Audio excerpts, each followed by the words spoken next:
This podcast is sponsored by nobody. Hey dudes, welcome to Splat from the Past, the only 80s themed horror sci-fi show where things can get totally radical.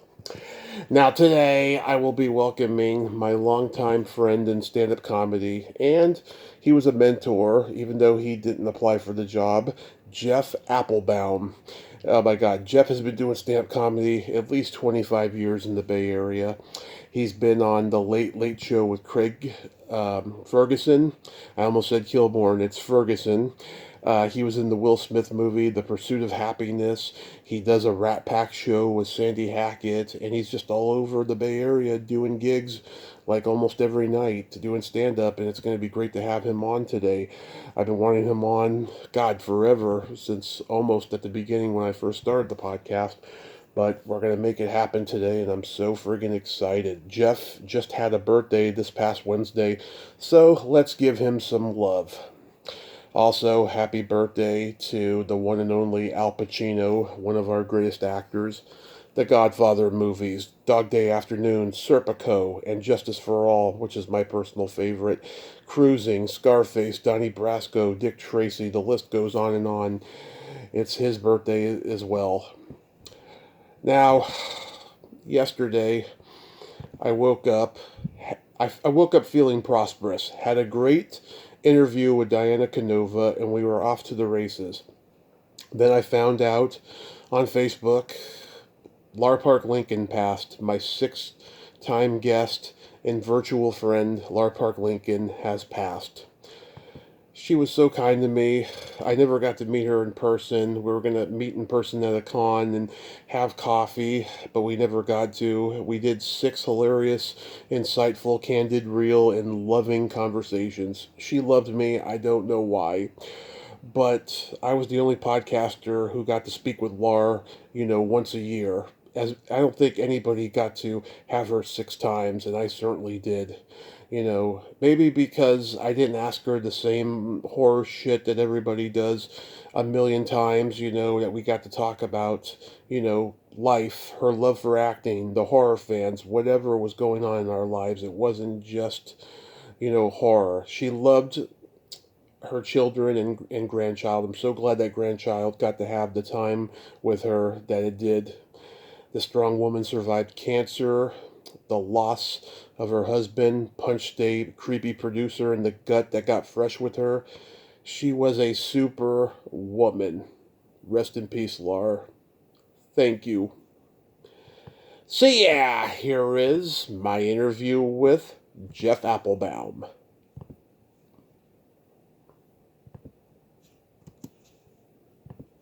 Jeff Applesauce, how the hell are you? I'm doing great, man. How about you, Tommy Kovac? I am fabulous, Great brother. grandnephew of Ernie Kovacs. I get asked that every day if I'm related to him, and I actually interviewed his And stepson. You got to say yes. No, I can't because I don't have an S at the end.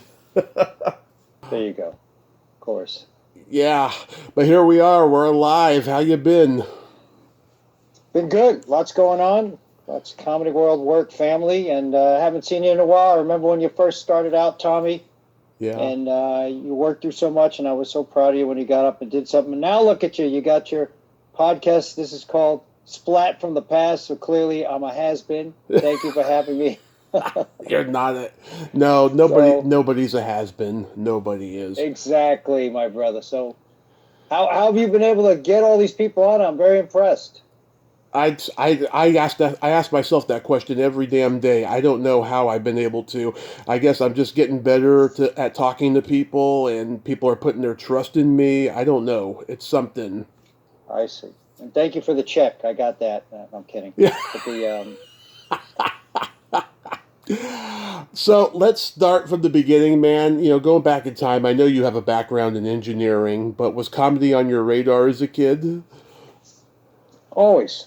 Yeah, comedy was always a survival mechanism growing up in New York, mostly in Queens. So making people laugh was how you would get food at the table, or, if somebody was trying to mug you, if you could make somebody laugh, Yeah. it would be, distract them and you could run. Or sometimes they gave, the kid's funny, we'll go bother somebody else. And then when I got to junior high school, I realized if I could make the girls laugh, it didn't matter what I looked like. So it was always about trying to find a partner. And then I used to always love making my mother laugh. God rest her soul. And Yeah. she would laugh, and that watching her have joy, giving your mother, your parents joy is a great joy in life It's a gift, is what it is. A real gift. that you give to other people. And laughing through life is way better than being angry and uptight all the time, which the media gives us plenty of reasons to try to do that and fight each other all the time. And turn that crap off and go to a comedy club. Exactly. So, like, who were your favorites growing up in comedy? Let's see, Tommy Kovacs. Oh wait, no, I'm thinking. Well, I used to. We loved watching Carlin and Pryor when I was a kid, and certainly when I was in junior high school when Eddie Murphy came out in high school, and that stuff really spoke to us all. And watching that was really just, wow, look at how they could move an audience. So, you Jonathan Winters and Robert Klein and all sorts of great comedians. Lenny Bruce, that just, wow, they spoke out. Yeah, I remember the Midnight Special, and Don Kirshner would have like comedians on, and you'd see like obscure comics like Bob Shaw and Billy Braver and Johnny Dark and guys like that. You're not old enough to know about Kirshner, man. So Yeah. yeah, or even Bob Nelson or guys, and obviously Rodney Dangerfield, and watching all the great stuff coming from New York, where so many great comedians came from. Yeah. And I remember watching when Seinfeld was coming up through the ranks when I was in high school, and then I went to high school, graduated with Judd Apatow, who went and interviewed Seinfeld. Really? He was so he ran the radio station at our high school. And he got that interview with Seinfeld, and it changed a lot. There was a comedy club in our neighborhood when we had moved out to Long Island, but I was always too young to go to it. So, Well, I did not know that about you going to school with Apatow. That is mind blowing. Yeah, I've heard the interview he did with Leno, Seinfeld, and I think he did one with Stephen Wright as well. yep, Stephen Wright, phenomenal. I saw him when I was in college. He came to perform, and just a brilliant comic, so understated and just brilliant. His writing, the quality of his writing was always something that's just attractive. You said that's a great thought, and not at all filthy, not at all dirty. It's just you're sitting enjoying. You go, wow, that makes me think, and that's the purpose. It's great to make an audience think, and I never like to pontificate. You always find that if you share what's silly in your mind and what makes you laugh, and you're genuine and authentic about it, the audience will come along. Right, and Stephen, unless they hate you. Yeah. Yeah. Which I've had too.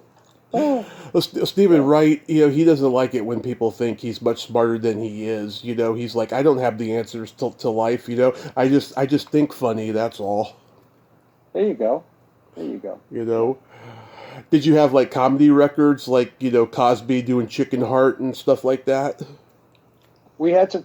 We had comedy records, yeah. And Cosby again is another one that I certainly loved. We love Cosby as a comedian, not his other pursuits, his other hobby. And and I had a chance to meet him after, but that was just tremendous to listen to him. And the way, and again, with Cosby would show that it's about connection. When you're connected with the audience, all you have to do is really tell a story, and that's really what it's all about. It's about connecting. Right. Yeah, you remember when Firesign Theater and Cheech and Chong were huge with the party records? Yes. Yeah. Yep. My older brother had some Cheech and Chong cassettes that we'd listen to. Yes. Signs and Papers, Old Man. Sister Mary Elephant. I remember that. I still have it. You would laugh, and that was funny stuff. Up Your Nose, remember the dog's got the gun up his nose. The only way to get it out is pull the trigger. Exactly. There you go. Yeah. David Fry doing Nixon. He was big. Yep.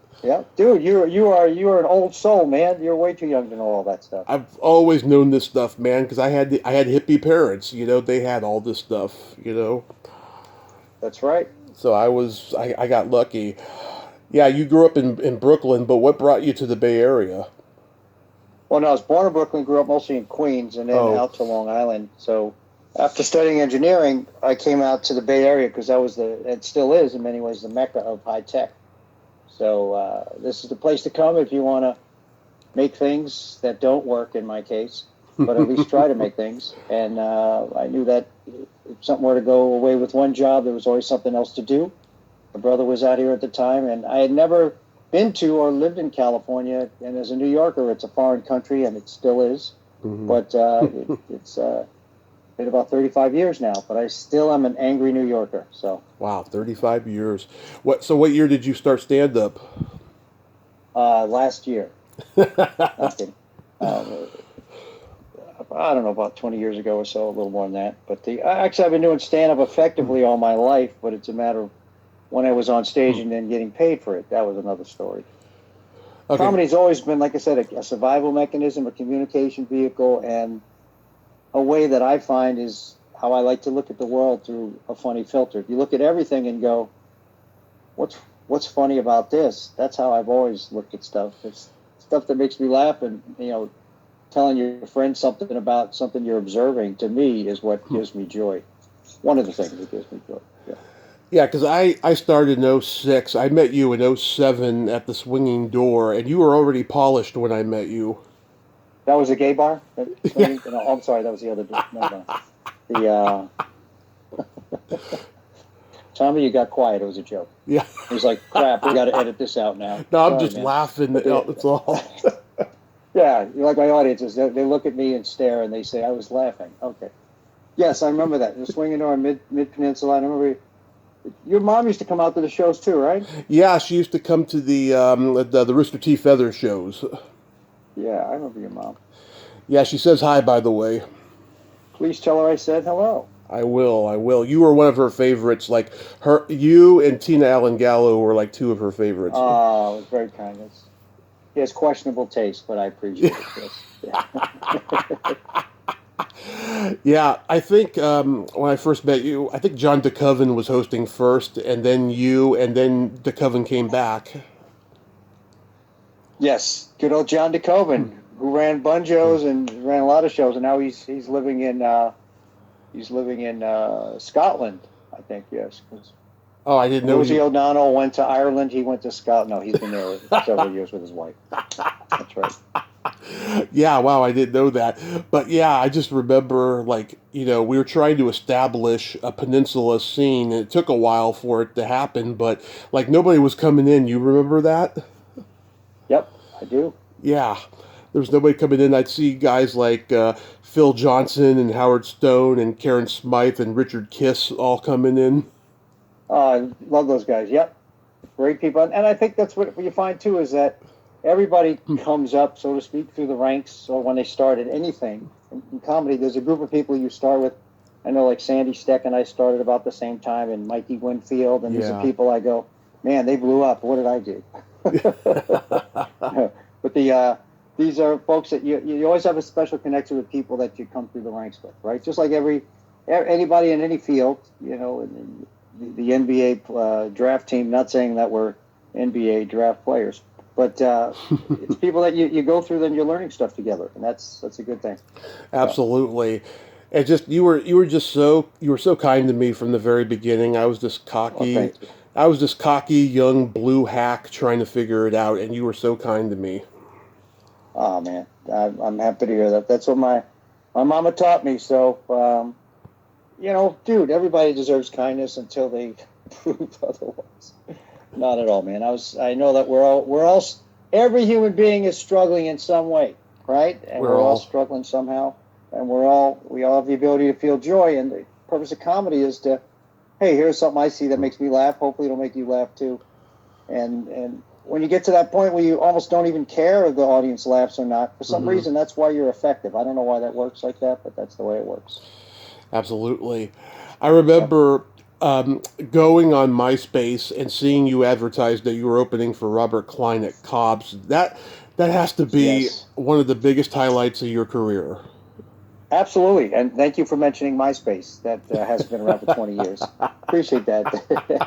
And yeah, right after I got out of CompuServe from my AOL account, I got onto MySpace there, Tommy. Thank you. Yeah. And I spun up the record there, pulled out the vinyl, and that was a joy. After first of all, Klein was one of my comedy heroes, and he's also a New Yorker, and I had read his book, The Amorous Busboy of Decatur. I think it was very funny. Yeah. And I related to a lot of it. He talked about working in the Catskills, but even greater than doing that show with him, that whole weekend at Cobb's in San Francisco, my parents and my mother were still alive, and my parents came to the show, and I said, "Hey, my parents are here." He goes, "Bring them up." Mm-hmm. And they came up to the green room, and my parents, and I was with my parents and Robert Klein and my parents' friends that joined them as well.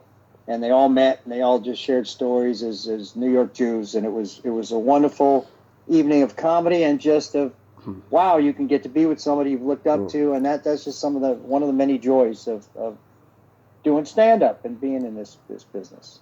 Did he praise you or give you any advice?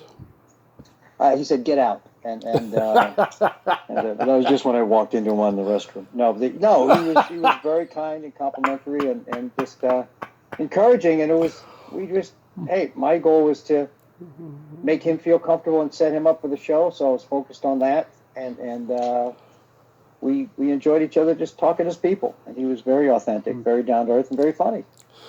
Yeah, remember that HBO special he did in the 80s where he's talking about Gilligan's Island, and he's like, now let's sit right back and you'll hear a tale of six schmucks.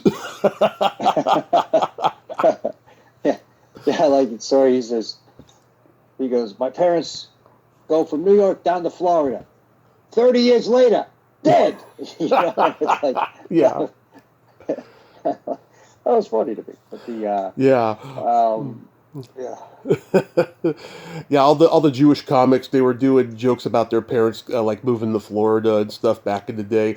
Like it's not a joke; it's a narrative. It's like, exactly. Like I remember seeing Seinfeld and Billy Crystal saying the same joke. My mother's 70. That's the law. Exactly. So they all live in Florida. Yeah, I remember those. So you got to be on the Late Late Show with Craig Ferguson. How did that come to be? That was a wonderful opportunity. I've been speaking in at business events for many years, and again, humor was always my attempted vehicle. And I was speaking at an event in Southern California, and after one of the sessions, somebody comes up to me and says, "Hey, I'm a stage manager at the Craig Ferguson show, the Late Late Show." And I said, "Come on, man, stop. Don't play me." To me, I'm like, he's lying. Why would this guy make this up? And he goes, no, I really am. It turns out he was. And he says, "Can you get me a demo?" And I go, "Here." I had one. I had a VHS in my pocket. No, I didn't. So I said, "I thank you. I appreciate that. I'd love to talk with you." And I sent in a video and, dealt with their booker, and it worked out. And Craig was gracious. It was a wonderful credit to have, and I think I played at 1:37 in the morning, but thankfully YouTube was already up and running, and we were able to put it there. Now, the magnitude of social media and the impact wasn't quite what it was back then, but it certainly blew up, and it's still there. Oh yeah. So that was really just a great clip to have, and I enjoyed it. I was just thrilled, and it just made me want to work harder. Yeah, you were so confident in it, but were you actually nervous? Of course. Oh, absolutely. I mean, the key thing is, I appreciate you saying that. I think with every show, there's always an element of butterflies or some. To me, it's not so much nervous, as much as anticipation, or I don't want to say anxiety, but excitement and anticipation. You never know who's going to be in the audience, right? And you never know how the show's going to go, and you always have a positive expectation. And I was trying to catch my breath right before I was about to go on. I'm going, oh wow, this is a big deal. And I just took a breath and said, "Hey, dummy, you've done this before." Meaning, I performed, hundreds, thousands of times. This is and you just get in your mind, this is just like that. And you go out there, and I took a breath, and I said, I do not want you had your set list you could put on the teleprompter, and I just did not want that, because I said, no, I know my set, I got it. Yeah. I just want to do it. I just want to talk to America. I just want to talk to America, people. And just went out there and did my best to connect. I had some friends in the audience that were there, which was great. The audience was warm and welcome, and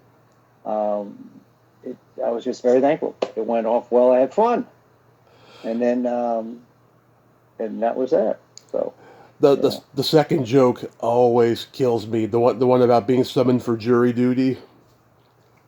Oh, thanks, man. That's Ooh. I haven't really told that joke since then too, but I Oh, do like that joke, and that is a true story. it's gold. It's gold. I'm, Thank you. Now your three listeners have to. I'm sorry, 300,000 listeners have to go and now go and Google it, or it's on my website, JeffApplebaum.com. You can see that clip is up there. So, I was shocked you didn't do your Get Smart shoe bit on there. would you believe? Yes, yes. No, well, you only have 5 minutes, and Yeah. I could do that. Yeah, maybe they would have cast me in that remake instead of Steve Carell. Yeah, They would have been like exactly. this guy. I would have done it for a lot less. That's all I'm saying. So I could have saved everybody with it. So But then you got cast in The Pursuit of Happiness with Will Smith. yes, yes, I did. That was another interesting. You never know. You just got to be in the game, man. Yeah, so And working with Will, I mean, was he nice to you? he didn't slap me. So we hung out every night. Mhm. Not. No, so it was basically I wasn't even going to go in because being on a movie set, Hmm. making a movie is a grind, and it's Yeah. as exciting as we're going, man. And I was background actor, just background, and you got to get up to San Francisco, you got to park and all that crazy stuff. When you want something, none of that matters. But they called me and said, "Hey, the director really likes your look. Can you come in?" And I was thinking to myself, okay, it's a financial office. They want a guy that looks Jewish. I happen to fit that because I am. Right. So I go, all right. I came in, I was in the background in the scene, and then I saw them talking. They pointed me and like kind of, waved me over. And they said, we want you to have, here's a line. You walk through you walk through a door, you see I'm sorry, Chris Gardner, the character, and say, hi, Jay. That's it. That was my line. Hi, Jay. Yeah. And then we had to do it 10 times. It was the director was Italian. He was like, cut the what, it's like, what the hell are these? And then we had to do it. I couldn't even say hi, Jay 10 times, or maybe it wasn't me. Who knows? But in any case, it worked out. The scene stayed in. I'm credited in the movie. I still get residuals, although they probably wouldn't pay for this phone call. And that's how I got my SAG card also. So that was nice. So. That is so cool. And yeah, I mean, when that happened at the Oscars, when he did slap Chris Rock, I mean, I thought it was fixed because I know that they kind of had, some run-ins in previous Oscars and everything. I mean, I was shocked by it. Were you shocked by it? Of course. I mean, everybody was. But, but on the set with Will, when I was in the scene with him, I was standing, and all of a sudden I turned, and all of a sudden he appeared. So he was actually very nice because I have a friend from college who is from Philadelphia who knew Will. So I mentioned him. I said, "Oh, I have a friend who knows you from and I have some friends in the music and the hip hop scene that I actually grew up with." Yeah. So I said, "This person that is a friend of yours from Philly." He goes, "Oh yeah, I know that guy." And we talked. He was very pleasant, polite, and again, you're instructed very, very on a set. You have to be very careful. You're always instructed never engage with the stars and blah blah blah. And I get it. I understand it. There's a hierarchy. So I just said, you know what? Just say hello to somebody is not going to hurt. And if they want to kick me off, they'll kick me off. So, but it worked out. And then if you blink or you have to get up and not even use the bathroom, get up and like somebody knocks on the door and you look away, you'll miss me. So. Yeah.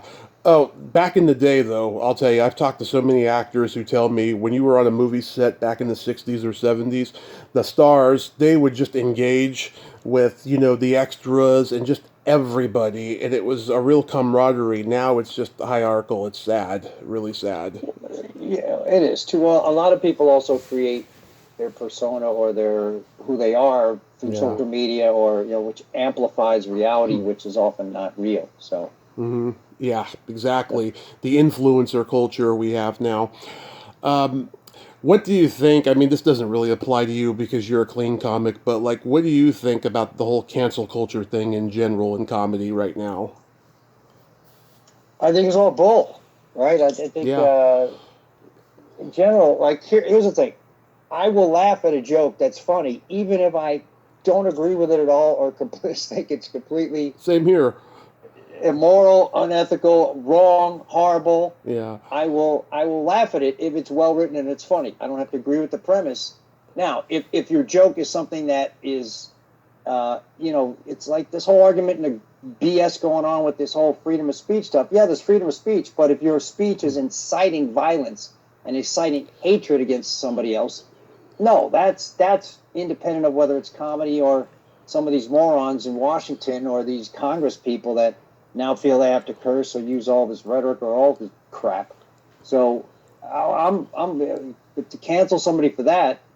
No, no. If somebody's sharing their idea that's funny or they offended somebody or Yeah. again, everybody has a right to be who they are or with all the woke stuff and people who this is how I want to be called. If I make a mistake, remember, you changed. Give me some time to adjust my TV set to the new image, right? Right. I mean, nobody's insulting you on purpose. So there's an amount of sensitivity, and also hey, the culture I grew up in, everybody's busting everybody else's chops, and that's part of the culture. That's fun in some ways, and everybody's afraid of it. You bust my chops, I'll laugh with you. You Yeah. know? Exactly. But Exactly. I mean, my comedy that I used to do wouldn't fly now. That's one of the reasons why I don't do it. Other than there's no comedy oh, scene come where on, I'm man. living now. You know, Where are you living now? Modesto. Oh, dude, you know what? I'll tell you what. There's a comedy scene out that way, Uh huh. and I love coming out there. I know, Roman does a lot of shows out that way, and people there appreciate when you come there, and they show up and they pay attention to the show. So, you know, don't kill it. So tell me about this Rat Pack show. You've been doing it with Sandy Hackett for how long now? Uh, I've been doing that show for over 20 years, so Wow. that's been a great show, and it's my dear friend Mickey Joseph Yep. called me and said, "Can you sing? Can you sing?" I'm like, "Who is this?" He's like, "It's Mickey," and then we jokingly, and I went in. Mickey was playing Joey Bishop. Sandy plays Joey Bishop, and they needed another Joey in the San Francisco production years ago. And he says, "Yeah, Sandy Hackett." I'm like, Hackett?" He goes, "Yeah, Buddy's son." I'm like, "You're kidding me." So I went out there. And then actually, in a strange series of events, my dad is actually somewhat related, like third or fourth cousins to Buddy Hackett, and like his uncle was at Buddy Hackett's wedding here, so we had that connection. Sandy and I connected. It was a great opportunity, um, and it worked out. And then we played in Vegas, we played in Chicago, we played on the East Coast, and that there is a show in Vegas that's separate from the group that I was part of. I've been running my own group here in the Bay Area for about 15 years, and more than that, actually, almost 20 as well, and just doing our own show, and it brings back music, and it brings back a lot of joy to so many people. So I love doing it. Yeah. Did you play Joey Bishop? I play Sammy. Oh. No, that's correct. I'm joking. I'm too tall. You I got me do there play for a Joey moment. Bishop. Yeah. You got me You there. got to get up early in the morning to fool you, Tommy. Yeah. Yes, you gotta. I play Joey Bishop, who was the comedian of the group and the Crown Prince of Comedy. That's right. You're a hell of a lot nicer than that guy was. I've never heard one good thing about that guy. That's why I play the character, because it's real to life. No, I'm kidding. No, I don't know. I never had a chance to meet him, but he was probably cranky. He's like Bernie Sanders. Bernie Sanders. Did you know Bernie Sanders was in the Wu-Tang Clan? Did you know that? No, I didn't, but I'm not surprised Yeah, because he loves pot. No, he was in OCB, old cranky bastard. But that's his place. So look it up, Google it. When I was in the hospital recovering from my accident, my mom brought me a big old beautiful framed picture of the Rat Pack as like kind of a cheer up memento, and And then you recovered. exactly, I was just like, oh, that's very nice, Mom. I mean, like, where am I going to put it though? It's huge. We ended up giving it away or something later, but it was nice that she got it because we're huge Rat Pack fans in my family. Oh, that's great. Yeah, That sounds like people when I used to sell my CD, I'd find out, oh, I bought this at a garage. Somebody literally told me, I got this at a garage sale or at a flea market. I'm like, thank you. Okay, I feel glad somebody held on to it. That meant something. Yeah. So Yeah, there you go. all these years later that you've been doing comedy, like, how do you think you've gotten better as opposed to when you started? I don't cry as much when they don't laugh. Yeah. I'm kidding. Uh, you know what? I think it's in my mind. No joke is ever finished. I'm never where I want to be. We're always trying to grow and push. And the matter is that you just get. It's all about repetition, Mm-hmm. repetition, repetition, repetition, and everything. Whether it's the 10,000 hours that we've read about Yeah. from Malcolm Gladwell, it's not a new thought process or anything. You get more comfortable, and it's just a matter of you get more natural and comfortable with yourself. And the more you are, the more authentic you could come across and be. And that's what I think makes you successful in anything. Mm-hmm. And you talk about, your family and stuff like that, but have you ever thought about touching on like really heavy topics like politics or stuff like that? Yes, and I do now. Oh, you Yeah. do?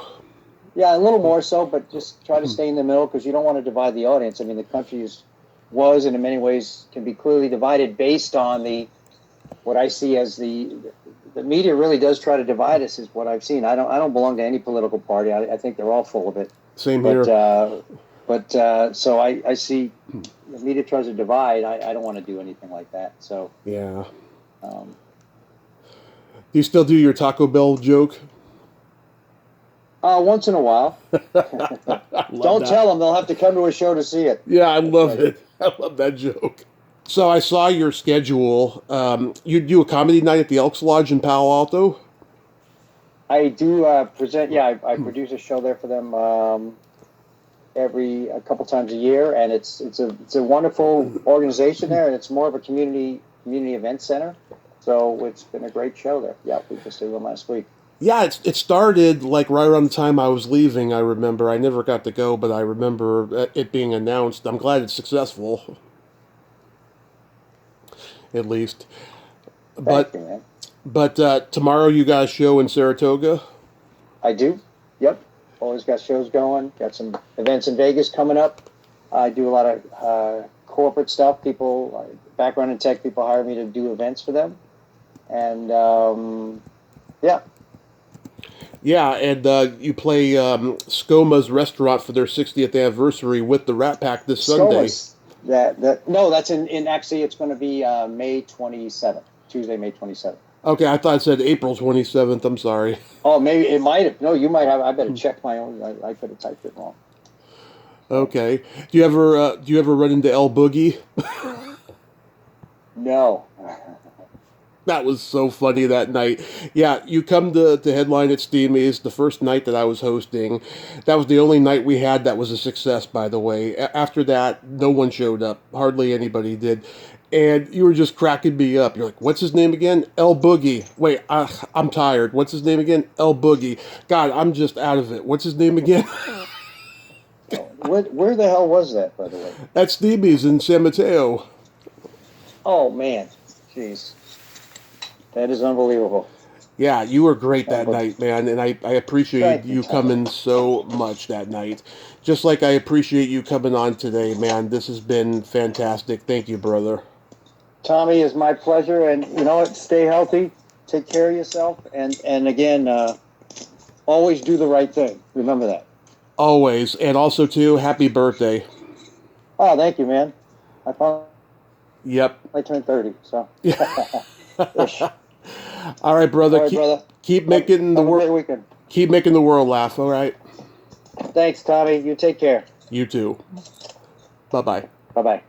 Well, there you have it. Jeff Applebaum. Ain't he a cool dude? God, I freaking love him. He's so freaking hilarious. I'm so glad he finally came on and we got to have that nice little chat.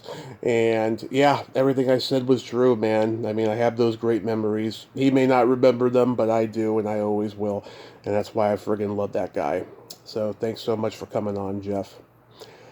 Well, until next time, this is Tommy Throwback Kovac saying there's no shame in living in the past because the present sucks. Later, dudes.